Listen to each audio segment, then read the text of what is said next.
Itu mungkin cara melihat aja kan, angle media. Pertanyaan saya, ada yang framing nggak terhadap persidangan hari ini? Nah, patut dilihat sebenarnya kerangka yang menyeluruh.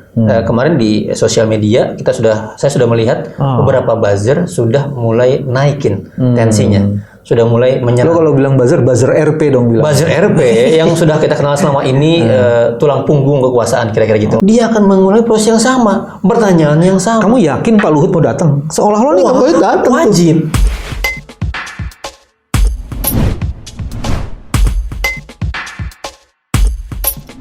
Bismillahirrahmanirrahim. Assalamualaikum warahmatullahi wabarakatuh. Teman-teman, jumpa lagi di channel ini. Mudah-mudahan kita tetap bisa menjaga kewarasan kita. Ada hal penting di hari ini. Dua kolega yang aktif dalam upaya pemberantasan korupsi, menjaga pelindungan terhadap hak asasi manusia, itu tengah dikriminalkan. Dan sidangnya dimulai di hari ini.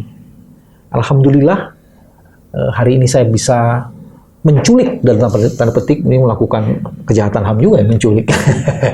Tapi menculik Muhammad Isnur untuk bisa hadir di sini. Muhammad Isnur adalah Ketua Dewan Pengurus Yayasan LBH Indonesia dan juga sebagai koordinator atau Ketua Koordinator Tim Lawyers dari kasus Haris Azhar dan Fathia. Apa kabar, Bos? Alhamdulillah baik. Nggak cukup baik. Waras nggak? Waras. Dan segar karena habis buka kan? Udah buka kita enak. Dan proses hari ini sebenarnya sebuah proses yang akan menjaga kewarasan kita ya. Iya, kita hadirkan praktik ya, di mana ada upaya masyarakat berpartisipasi. Supaya masyarakat tetap teguh dan lurus mengkritik para pejabat yang menyimpang dengan resiko yang juga siap dihadapi oleh teman-teman. Saya mau tanya sebenarnya impresi sidang hari ini, tapi sebelum seperti itu, sebelum saya tanya itu, menurut kamu hari ini ada nggak media yang sudah mulai framing terhadap kasus ini? Saya lagi membaca, Mas, tapi juga ada beberapa media yang memberitakan yang tidak substantif. Misalnya gini, soal duduk. Soal jawaban yang Haris itu tanda kutip kalau saya melihatnya lugu tapi juga mengagetkan. Dengan kan memang pertanyaannya gini, ditanya di mana dilahirkan? Jawabannya di rumah sakit. Itu jawaban yang lugu dan mengagetkan bagi kita ya di ruang hukum. Tapi bagi Haris mungkin logikanya menjadi menarik karena pertanyaannya seperti itu gitu. Itu menurut saya pertanyaan yang dari jawaban yang responsif dari Haris gitu. Dan hakim terlihat tidak terima dengan jawaban itu. Jadi Haris memilih diksi yang sangat ketat ketika bertanya sebagai orang hukum dia mungkin. Nah ada media-media yang beritakan hal seperti itu. Itu mungkin cara melihat aja kan, angle media. Pertanyaan saya, ada yang framing nggak terhadap persidangan hari ini? Nah, patut dilihat sebenarnya kerangka yang menyeluruh. Kemarin di sosial media saya sudah melihat beberapa buzzer sudah mulai naikin tensinya. Sudah mulai menyerang. Lo kalau bilang buzzer RP dong bilang. Buzzer RP yang sudah kita kenal selama ini tulang punggung kekuasaan kira-kira gitu. Oh gitu. Jadi udah ada yang mulai framing. Udah framing. Apalagi hari ini sudah naik juga, tim sosial media kami sudah memantau dan pergerakan sudah mulai naik gitu. Karena ini kan kenapa saya tanyain framing, saya tidak meyakini proses sidang ini hanya berjalan di ruang sidang. Oh iya. Proses sidang ini juga akan diliput, ada perang di luar sidang dan itu dilakukan oleh orang-orang yang disebut dengan buzzer RP itu kan. Dalam standar kekuasaan intelijen itu wajib kan oleh mereka dilakukan kan, cipta kondisi dan lain-lain kan. Makanya penting kita juga bersuara. Makanya terima kasih nih Mas Beo sudah ngundang kami tim hukum dan juga wakil dari Fathia Haris diundang ke sini. Ya, mudah-mudahan ini bisa kita tidak mau jadi buzzer juga gitu loh, Bos. Cuman kita mau mengungkap, jangan gitulah mainnya. Benar. Dan ini kan mewakili sosial media ya Mas Beo. Karena gini, ini kan konten yang bagian dari kritisan warga ya. YouTube dan lain kan medium orang bisa bicara dengan layak dan bebas gitu ya. Nah, sekarang dikriminalkan. Jadi warning juga buat para YouTuber. Lo bayar gue berapa? Oke, sekarang saya mau tanya impresimu terhadap sidang hari ini, di sidangnya Haris maupun di sidangnya Fathia. Pertama gini, saya melihat dari respon masyarakat sipil. Itu datang banyak banget, Mas. Banyak banget. Dari semua kalangan. Kaget juga saya. Kalangan mana aja tuh? Dari ada serikat buruh datang. Serikat buruh. Masyarakat sipil, organisasi isu baik semua isu, Mas. Isunya isu HAM, isu anti korupsi, isu lingkungan, isunya reformasi peradilan, isunya pers, mahasiswa datang, banyak banget. Ini belum full. Teman-teman aktivis Papua juga datang. Mahasiswa belum full loh, karena masih ada yang UTS. Iya. Tapi saya kaget pertama bahwa sangat banyak orang yang bersama Fatih Haris. Mungkin mereka merasa bahwa ini juga serangan yang bukan hanya ke Fatih Haris, tapi ke masyarakat sipil pada umumnya ya. Dan juga teman-teman jurnalis juga datangnya banyak banget perhatiannya gitu ke situ. Dalam artian ini perkara yang ternyata serius dipandang oleh publik. Bukan jadi kita tidak berteriak di ruang hampa. Kekhawatiran kami bahwa ini adalah kriminalisasi itu dirasakan oleh banyak orang. Nah itu dari masyarakat sipilnya. Dari segi jaksa, saya melihat juga ada tanda kutip keseriusan sih dari jaksa ya. Jaksanya diturunkan orang-orang yang relatif, saya memandang dibanding perkara yang biasa saya hadiri di ruang sidang itu relatif lebih serius. Full 12 kursi penuh. Mereka punya 19 dari 12 yang 12 hadir. Sesuai dengan jatah kursi penuh gitu. Itu kan jarang-jarang, Mas. Kasus ITE 12 jaksa penuh hadir gitu. Yang ketiga dari segi hakimnya nih. Pertama, hakim memberikan ruang yang sangat besar di ruang besar. Biasanya kalau perkara yang nggak serius kan di ruang kecil. Ini di ruang utama. Hakimnya mulai tepat waktu dan mencoba kemudian mengetengahkan sisi tanda kutip posisi aman lah hakimnya gitu. Tapi saya yang menarik hakimnya dia juga mencoba melakukan hal yang substantif ya. Artinya ya lo kalau sidang ya harus lengkap lah. Oh iya itu kan menurut saya bagus lah, korek ya. Bagus itu substantif. Ya. Dan juga memberi ruang yang leluasa. Oke, kalau begitu lengkapi. Melengkapi dengan dikasih waktu untuk melengkapi itu. Dan hakim memperingatkan juga ke jaksa ketika dia melecehkan profesi advokat dengan menuduh advokat tidak profesional, kan kami keberatan tuh. Hakim memperingatkan kepada jaksa untuk tidak mengulangi hal yang sama. Baik. Jadi impresi awal ada dua ya, di dalam sidang peserta sidang itu hakim, jaksa, kalangan lawyer juga serius untuk. Cuman hakim kebingungannya satu. Apa tuh? Hakim menyadari ada yang keliru dengan dakwaan. Kami mendapatkan kesan seperti itu.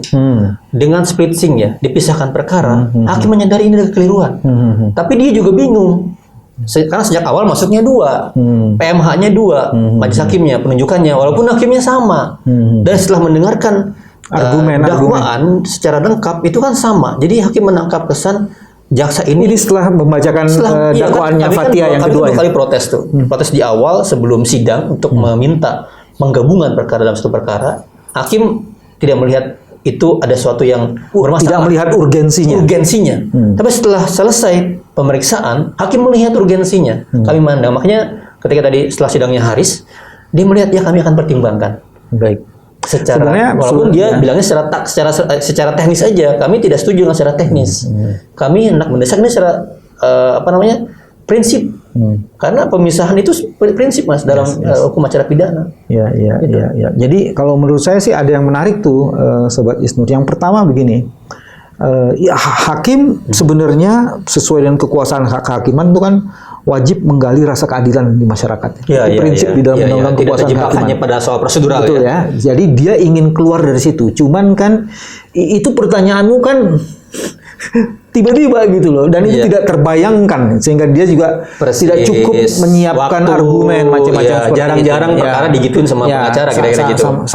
Kira-kira kayak gitulah. Itu bagian yang pertama itu. Terus yang kedua itu sebabnya argumen dari para penuntut umumnya itu juga argumennya normatif aja. Kami yang punya otoritas, kami akan menentukan. No, ini sedang mencari keadilan. Dan cara yang terbaik untuk memperoleh keadilan sendiri. Ada prinsip kan, sederhana, cepat, biaya ringan. Persis. Jadi azasnya itu ya. Persis. Makanya tadi saya peringatkan kan ke ruang sidang, ke hakim dan ke jaksa. Anda bayangkan Pak Luhut yang katanya waktunya sangat sibuk itu, ya kan, sangat repot untuk dipanggil sebagai pejabat publik, dan saksi yang lain juga tentunya, bukan hanya Pak Luhut. Diperiksa panjang pagi sampai sore untuk satu perkara Haris Azhar. Terus sorenya karena perkara Fathia yang kedua, dia akan mengulangi proses yang sama, pertanyaan yang sama. Kamu yakin Pak Luhut mau datang? Seolah-olah nih nggak boleh datang. Wajib. Kalau dia sebagai pelapor dan saksi, kemudian dia niat serius perkara ini, dia menunjukkan Bos, serius. lu dengar pertanyaan gua. Nah. Kamu yakin Pak Luhut datang bukan wajib loh? Pertanyaannya yakin. Ya, saya nggak tahu itu ya, keyakinan dia. Sibuk itu, Pak Luhut itu sibuk banget. Hukum dia harus Sibuk banget. Dia harus siap menerima pertanyaan dari kita untuk menguji laporannya dia dong. Oke. Gitu dong. Mudah-mudahan Pak Luhut Dan menyiapkan dia harus siap 2 kali pemeriksaan. menyiapkan waktu, Iya dong. waktu untuk bisa Amin, hadir. amin, ya. Amin. Harus contoh dong, masih contoh dong. Doanya orang-orang yang bersabar dan berpuasa bisa ini. Sekarang saya mau masuk di isu yang lebih penting. Saya menangkap kesan ya. Pertama, perdebatan mengenai di prosedur dulu nih, Bos. Prosedur, oke. Non self incrimination.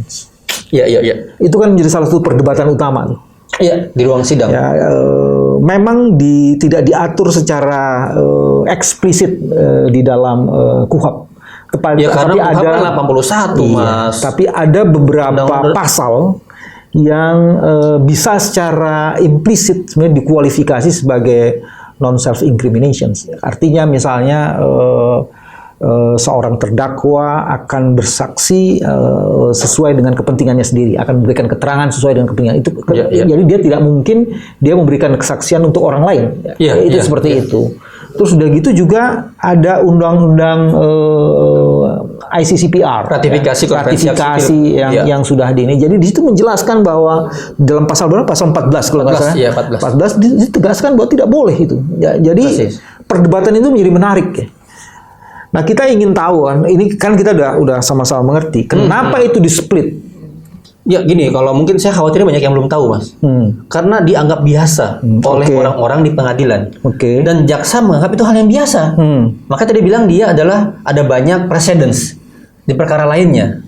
Nah ini yang harus kita ketengahkan bahwa ini adalah hal yang salah secara prinsip. Dan hakim dan jaksa tidak boleh kemudian bilang bahwa kami nggak tahu. Karena hakim dianggap tahu hukum. Ya kan, ius Koreanovit kan. Hakim harus tahu bahwa ada Undang-Undang 12/2005 tentang ratifikasi konvensi hak sipil politik yang menyatakan tidak boleh terdakwa itu memberikan keterangan yang berarti dirinya sendiri. Nah, ada praktik selama ini yang berlangsung dan rupanya dijadikan strategi standar yang biasa. Standarnya apa? Standarnya kalau ada 2 orang saling memberatkan satu sama lain. Satu jadiin saksi gitu untuk perkara yang lain, ini yang kemudian harus dibatasi dengan ketat. Betul. Nah perkara Haris dan Fathia ini kan saksinya banyak. Maka tadi kan rekan kita bertanya, jangan-jangan ada yang kurang saksi gitu. Dengan menempatkan Haris sebagai saksi Fathia sebagai saksinya Haris. Padahal kalau kita lihat penerapan pasalnya perkara juga sama-sama. Kan ada jungto 55-nya. Betul. Bagaimana mungkin Haris dituduh jungto 55 penyertaan, tapi penyertaannya nggak ada terdakwa lainnya. Cuma saksi. Jadi saya sendiri bersama saksi, kan lucu, Mas. Itu yang nggak tepat akhirnya. Saya ulang lagi nih, di 189 ayat 3 KUHP itu berbunyi keterangan terdakwa hanya dapat dipergunakan terhadap dirinya sendiri. Persis. Jadi itu implisit sebenarnya menolak. Ada semangatnya di sana. Ada semangat in self crimination. Incrimination. Non self incrimination. Terus sudah gitu di dalam pasal 14 ayat 3 Undang-Undang 12 tahun 2005 ya, pengesahan atau ratifikasi the International Covenant on the Civil and Political Rights. Saya sih mikirnya gini, Bos. Hampir sebagian besar saksi, saya menduga nih, saya belum baca berkas nih, Bos. Sebagian besar saksi itu tidak ada saksi fakta, Bos. Sehingga kemudian peristiwa itu digali dari sosial media.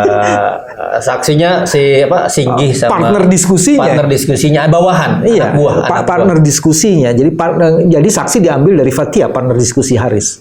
Sementara keterangan mengenai diskusi itu kan didapat kemudian dari bawahannya ini. Ada beberapa saksi yang staffnya ya, yang membantu editing dan perekaman. Itu ada saksi itu sebenarnya. Itu juga disebutkan nama-namanya kan. siapa yang merekam, siapa yang mengedit. Oh, oke. Dari situ keterangan informasinya ya. Saat peristiwa diambil. Ya. Jadi sebenarnya dia ingin mencoba sebenarnya apa istilahnya tuh. Ini mau enaknya aja nih penuntut umum, dia akan mencoba memisahkan ini supaya dia dapat keterangan dari sini untuk dipakai sebagai penuntutan. Makanya 189 kan terdakwa memberi keterangan untuk dirinya sendiri. Nah, kalau kemudian Haris dipisah dengan Fathia, Haris akan jadi saksi di perkaranya Fathia. Makanya disebut sebagai saksi. Yes. Walaupun sangat janggal itu. Walaupun dia juga bisa menolak karena terdakwa punya hak ingkar. Iya, tapi kan dalam perkara lain dia sebagai saksi. Iya. Ketika disebut dalam perkara 202, Fathia terdakwanya Haris sebagai saksi. Yes. Cuman dia sebagai saksi dia punya kewajiban untuk berkata sesuai saksi gitu. Iya. Cuman kan dia bisa bilang, saya sebagai saksi di perkara ini, tapi saya juga terdakwa. Jadi saya mempunyai hak ingkar. Kan nggak bisa dipisah-pisah begitu. Persis. Nah, itu yang makanya mudah-mudahan nanti Haris bisa pakai ini itu. menurut saya adalah strategi yang tanda kutip ya, tidak baik atau bermotif tidak baik. Ya, oke. Nah, ada yang menarik juga di sini. Ada 3 hal yang menarik ini. Kita mulai masuk nih. Bagian pertama tuh soal berkaitan dengan, saya tidak melihat ya, disebutkan secara crystal clearly, bahwa Pak Luhut itu adalah pejabat publik. Iya, ada upaya memang penggiringan ke arah sana. Jadi seolah-olah itu, kan kalau kritik terhadap pejabat publik biasa. Persis. Jadi kayaknya dia ingin menjawab dan mengcounter narasi argumen yang dibangun teman-teman, ini kritik. Persis. Makanya sebenarnya dalam dakwaan itu tidak ada satupun kata-kata yang menyatakan Pak Luhut itu pejabat publik. Persis. Apalagi pada saat ya sekitar 2016 Pak Luhut sebagai PLT dari SDM. Kementerian SDM. Dia pejabat kementerian sementara waktu itu. Dan itu diungkap di penelitian, Mas. Di penelitian diungkap dan saat itu juga berkelindan dengan status CNC. Clean and clear dari pertambangan. Dan juga berkelindan dengan izin kehutanan waktu itu. Ini persis yang nggak pernah disebutkan di dalam dakwaan. Jadi dakwaan itu dari awal menurut saya nggak menutupi. Saya nggak mau sebut memanipulasi, nggak menutupi informasi yang sesungguhnya. Misalnya gini, kita mendengarkan apa yang dituduh sih kepada Fathia dan Haris kan bermain dalam pertambangan di Papua hari ini. Itu kalimatnya kan? Kalimatnya itu. Tetapi dalam dakwaan banyak disebut Blok Wabu. Blok Wabu ini nggak pernah disebut oleh Fathia dan Haris. Dari mana? Dari kosakata, kalimat-kalimat yang panjang itu menjadi tafsir atas di Papua hari ini. Di penelitian pun nggak disebut secara langsung, Mas. Penelitian judulnya adalah Intan Jaya. Jadi artinya ini apa nih? Artinya ada konstruksi yang menurut saya jadi over gitu. Dan nggak nyambung dengan, kalau pakai bahasa saya, membuka aib sendiri. Bener. Itu yang kita bingung sebenarnya. Ini karena kemana? Makanya wajar kalau Fathia dan Haris tidak mengerti atas dakwaan. Karena apa yang diucapkan dengan tafsir ya, takwil, atau kemudian imajinasi dari jaksa ke mana-mana. Itu yang kemudian kira-kira jaksa ngerujuknya dari keterangan saksi yang mana itu ya? Mungkin perusahaan. Karena di berkas perkara kami lihat keterangan perusahaan sangat panjang dipanggil. Berkas yang tebal itu, Mas, itu berkas perusahaan. Jadi briefing dari perusahaan sangat banyak data-datanya, gitu. Perusahaan termasuk ngasih bukti-bukti akte-akte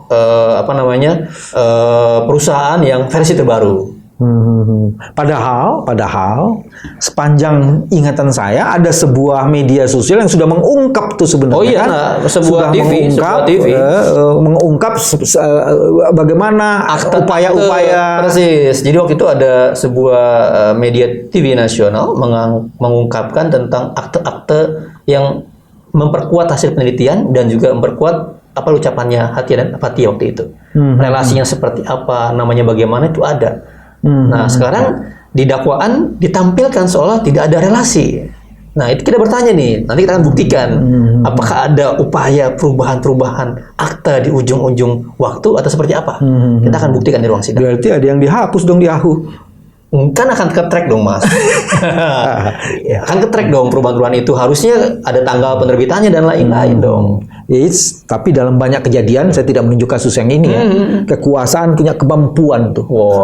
Menghilangkan dan mendekonstruksi rekam-rekam jejak gitu. Kita berharap sisi nggak ada. Cuman tanda-tandanya menurut kamu gimana? Ya kita siapkan dengan counter yang terjadi nanti. Tentu tim advokasi juga mempersiapkan bukti-buktinya dong. Oke. Fatih Haris juga punya bukti pendukung. Tim peneliti juga punya bukti pendukung. Oh, baik. Nah, ini juga yang jadi soal tuh. Sebenarnya. Kalau ini berbasis pada penelitian, maka kemudian harusnya penelitian itu juga diangkat, dirumuskan di dalam dakwaan kan. Iya, tapi gini Mas, ini kan YouTube-nya Mas BW nih. Di dakwaan tuh ada tuduhan begini. Dengan tidak mengundang orang yang tanda kutip dibicarakan, ini adalah pelanggaran. Kita sedang mendiskusikan. Jadi kalau begitu, semua YouTube harus ada yang dituduh itu dilaporkan, dikritik dia di sini, Mas. Iya. Itu konstruksi yang berbahaya loh. Iya. Kan dibilang begitu, sehingga dibilang ya tanda kutip ya YouTube abal-abal gitu ketika tidak menghadirkan orang yang harus mengklarifikasi. Apakah harus seperti itu YouTube? Kalau kemudian itu fakta hukum, fakta notoir yang semua orang udah tahu gitu kan. Semua orang udah tahu, maka kemudian itu harusnya tidak perlu dipersoalkan. Iya. Satu. Terus kedua, kalau kemudian itu hasil studi itu pasti sudah melakukan kajian lebih mendalam. Persis. Ya. Dan apakah memang di dalam YouTube-nya? Enggak, gini, tugas masyarakat sipil, tugas para aktivis, ya kan, orang-orang yang bekerja di isu hak asasi manusia, memang tugas selama ini menyampaikan kritik, menyampaikan pendapatnya, menyampaikan catatannya. Dengan atau tanpa dasar penelitian, Mas. Itu bebas saja orang masyarakat biasa menyampaikan kritik berdasar yang mereka tahu, biasa aja. Makanya kan ketika tadi di komentar YouTube yang ditampilkan oleh jaksa itu, mereka bicara tanpa penelitian loh, mengomentari YouTube-nya Fatih dan Haris itu. Jadi artinya di dalam dakwaan itu dilakukan argumen yang sebenarnya sama dengan apa yang dituduhkan kepada Haris. Persis. Termasuk gini, saya nggak tahu kenapa juga di dakwaan tuh ada framing dengan menghadirkan komentar.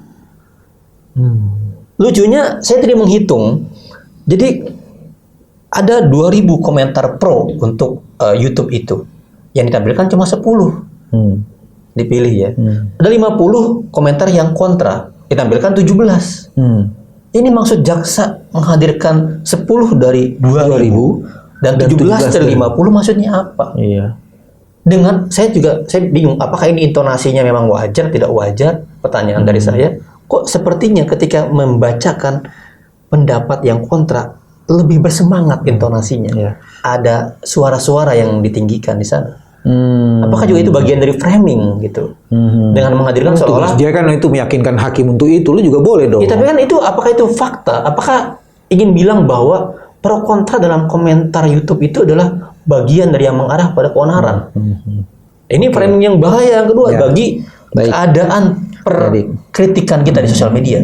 Ya. Kalau memang itu yang dilakukan, berapa banyak sebenarnya kasus pro kontra itu terjadi? Persis. Harusnya kan tidak hanya sekedar kasus pro kontranya kan. Apakah itu menimbulkan keresahan dan apakah itu ada indikatornya? Iya, saya jadi bertanya, apakah ini yang dimaksud dengan pendapat ya? Pak Menko Maripes itu dengan menuduh, udah deh di luar pemerintah jangan banyak ngomong. Kan ada tuh beritanya tuh. Jadi apakah ketika menimbulkan komentar pro kontra menjadi sesuatu yang salah gitu? Lagi-lagi sebenarnya isu pokoknya adalah sebagai pejabat publik yang menggunakan kewenangannya, maka kewenangannya itu dapat dikontrol. Karena dia menjalankan tugas dan kewajiban untuk kemaslahatan. Kan begitu kan? Benar. Dan kemudian ketika ada penyampaian pendapat, penyampaian kritik, harusnya dia merespon dengan sangat baik sebagai pejabat publik ya. Karena dia punya potensi menggunakan sumber dayanya untuk melakukan sesuatu gitu. Bagi aparat penegak hukum yang mungkin sehari-hari menangani perkara, dan ketika ada pejabat publik yang melaporkan dalam laporannya SafeNet, itu berbeda ini ya Mas, dampaknya. 64% lebih pelapor undang-undang ITE itu adalah pejabat yang punya kekuasaan atau yang punya uang, pengusaha, pejabat. Dan itu berhubungan kemudian dengan conviction rate yang memang dalam putusan itu rata-rata menang 90% lebih ke atas 60%. Jadi ini memang modus yang sudah banyak ditemukan dalam perkara-perkara ITE yang lain. Saya teringat dengan undang-undang subversif sebenarnya. Jangan-jangan ITE ini adalah bentuk lain dari undang-undang subversif versi baru, neo-subversif yang dipakai oleh kepentingan kekuasaan, bagian dari kepentingan kekuasaan untuk meredam, menaklukkan dan mengkriminalisasi para pengkritik nih. saya pernah menggunakan istilah otoritarianisme digital. Jadi otoritarianisme dalam dunia digital. Itu judul laporannya mereka. Itu gejala yang terus meningkat dan memang sengaja digunakan untuk membungkam. Sobat, dalam banyak kasus korupsi ada satu pola kejahatan yang ingin menyembunyikan yang disebut dengan beneficiary owners. Ownership, ya. Dan beneficiary owners ini disembunyikan dengan berbagai cara. Ya, Anda melihat itu nggak sih dalam kasus ini? Di laporan penelitian itu berupaya membongkar itu. Membongkar keterkaitan para purnawirawan, para jenderal di balik atau di nama-nama akte-akte perusahaan itu. Itu penelitian mencoba membongkar itu. Di penelitian digambarkan siapa namanya apa di perusahaan mana gitu. Purnawirawan juga harus disebut sebagian ya, nggak semuanya purnawirawan kayak gitu kan? Oh iya ya, purnawirawan jenderal ya. Dan makanya di penelitian juga dihubungkan, kok nama-nama ini terhubung dengan tim Bravo 5 ya, kira-kira itu dalam tim SES gitu. Itu ada di penelitian diungkapkan di sana. Jadi ada rekam jejak digital yang bisa menjelaskan pola relasi dan korelasi antara orang-orang yang ditempatkan, usaha-usaha yang dibuat, dan bagian dari proses-proses kegiatan lain-lain dalam sektor tambang di Papua. Dalam banyak penelitian kasus korupsi diungkapkan ada koneksi yang kuat antara kekuasaan, jabatan dengan kebijakan yang dibuat dan apa dampak dalam korupsinya. Dalam teori disebut state capture corruption. Seolah dia legal secara hukum karena di administrasi terpenuhi secara hukum, tapi di belakangnya ada penerima manfaat. Ya kan? Dalam istilahnya teman-teman cewek seringkali pemburu rente yang mencari celah dalam kesempatan sehingga ambil keuntungan yang banyak di sana. Disitulah kemudian korupsi sering ditangkap kan, sebagai KPK juga sering menangkap seperti itu kan. Ya. Yang saya dengar sebenarnya sebagian informasi ini juga diketahui oleh di dunia internasional ya. Karena kan soal beneficiary owner ini, apalagi ada ini perusahaan tambang ini kan ininya di sebagian sahamnya di Australia ya. Iya. Dan artinya yang saya nggak tahu. Saya menduga sebagian informasi ini juga sudah mulai beredar ya di dunia. Makanya kan dirilisnya perusahaan yang dari Australia itu dan relasi dengan kasus tambang di Papua ini menyebutkan telah bertemu melakukan kesepakatan dengan pejabat terkait bahasanya. Pejabat hukum Indonesia itu ada bahasanya mas. Dirilis mereka di website mereka disampaikan. Jadi ada kesepakatan memang antara perusahaan dari Australia ini dengan pejabat publik di Indonesia. Itu terbuka disampaikan di website mereka, dan mereka sebagai perusahaan yang terbuka untuk publik dengan mudah kita harus menjelaskan itu. Nah, tapi bedanya di Indonesia kita nggak dapat informasi seperti itu, kita dapat dari luar. Tapi ngomong-ngomong dihapus nggak sih? Itu yang kita harus cross check ya. Tapi mudah-mudahan udah difoto lah itu. Seperti yang tadi di AHU gitu kan, tiba-tiba harus dihapus-hapus begitu. Sudahlah. Kita tahu pencoleng itu pasti ada kelemahannya ya. Mudah-mudahan kalau memang betul terjadi pencolengan gitu, mungkin bisa dibuktikan. Tapi nggak apa-apa, proses sidang masih panjang. Tapi sebaiknya memang kita mulai harus membuka masalah ini kepada publik. What's going on, apa sebenarnya yang sedang terjadi? Ini kan sebenarnya ada pat gulipat di dalam sektor tambang. Persis. Itu yang sudah diteliti dan hasil penelitian itu yang diungkap. Iya, dan bagi Haris juga kan sebenarnya ini yang kesekian kali Mas terancam dalam konteks pidana. Sebelumnya dia membongkar konteksnya narkotik gitu kan. Ada Freddy Budiman. Dan apa yang dia sampaikan, Freddy Budiman sampaikan oleh ke Haris, ternyata sekarang terbukti di kasusnya Teddy Minahasa, kasusnya yang lain, bahwa Teddy Minahasa kan mengakui dalam persidangan, emang itu praktik yang biasa, seperti dan sama apa yang disampaikan oleh Freddy Budiman. Artinya Haris bukan pemain baru di bidang perlindungan hak asasi manusia. Dan dia mencoba menerobos kebuntuan informasi. Ya. Dan kemudian teman-teman lawyer juga meyakini apa yang dikemukakan Haris itu bukan sesuatu yang berita bohong, bukan hoax, bukan untuk mencemarkan nama baik, tapi ingin sungguh-sungguh membongkar fakta. Dan insya Allah pada saatnya itu akan terbuka dan dibuka. Ada yang lebih besar lagi, kita bicara soal bagaimana Papua sebagai wilayah yang penuh dengan kekerasan dan konflik. Kenapa sejak awal YLBHI, ini dari YLBHI-nya, itu memang mendorong adanya penelitian ini gitu. Selama ini kan penelitian hanya bicara tentang kekerasan saja, tapi belum ada yang mengungkapkan relasinya dengan ekonomi, kepentingan ekonomi politiknya. Nah, benar ini 10 lembaga mendorong ke arah situ gitu. Dan ternyata kita menemukan data yang menarik. Menarik kenapa? Karena ada bisa diungkap sedikit. Iya, ketika ini ada kekerasan di mana-mana nih, di mana-mana. Terus kita overlay kekerasan itu, dan relasinya dengan pendirian pos baru, drop pasukan gitu. Ketika di overlay data, kok ada kesamaan data ini? Artinya, nah kita menduga secara kuat di situ ada relasi yang kuat. Drop pasukan militer, penjagaan merupakan backing dari tambang. Makanya Pak Jenderal Andika, Panglima TNI, kan beberapa kali menyuarakan dan memberikan sanksi kepada pasukannya yang menjadi backing tambang. Panglima TNI sudah mengakui dan membongkar serta menghukum pasukannya yang menjadi backing tambang di Papua.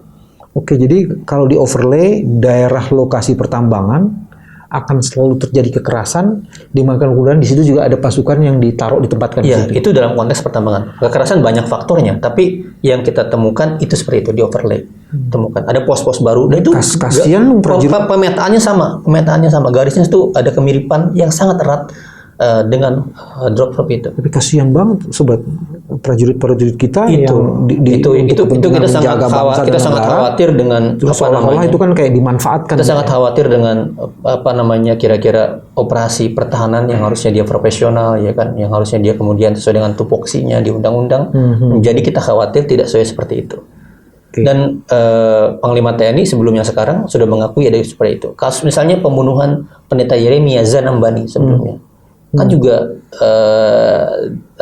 sangat kuat faktor-faktor relasi bisnis di belakangnya gitu. Itu yang juga kita temukan. Lagi-lagi sebenarnya itu ada oknum yang menggunakan institusi untuk kepentingan dirinya dan kelompoknya dan menggunakan lembaga-lembaga itu di luar kepentingan yang sesungguhnya harus dia kerjakan gitu. Persis, dan harus juga diduga kuat dalam pengaruh. Ini kan pengaruh, memperdagangkan pengaruh. Trading in influence. Harus dianalisis secara kuat. Itu ada relasi yang cukup kuat. Ketika nama-nama ini ada di posisi top sebagai komisaris dengan relasi mengamankan jejaring bisnisnya, itu harus dianalisis dan disebutkan secara kuat ada relasinya di sana. Itu dalam pengungkapan korupsi selama ini sudah terjadi kan.